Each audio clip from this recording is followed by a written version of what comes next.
মায়ের খিচুড়ি ভোগ হয়ে গেছে, পরমান্ন হয়ে গেছে,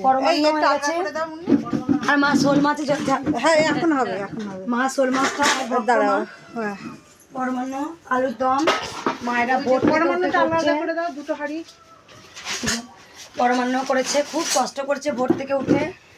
অবশ্যই মায়ের কাছে প্রার্থনা চাই, মা যেন সবাইকে তুমি ভালো রাখো, সুস্থ রাখো। আর যেটা কালকে এক ভক্ত মা শোল মাছ দিয়ে গেছে, এই মা আমাকে রান্না করে দেবে আজকে। মা নিজস্ব একদম ভোর 5টা থেকে সব করেছে কষ্ট করে সব, কিন্তু এগুলো মা কিন্তু সব মায়েরা নিজেরা করেছে। আমি সবসময় মায়ের কাছে প্রার্থনা করি, মা তুমি সবাইকে ভালো রাখবে। এই মা আমাকে কালকে বলছে আমাকে আজকে দীক্ষা দিবি। হ্যাঁ আমি দীক্ষা নিতেই এসেছি। হ্যাঁ হ্যাঁ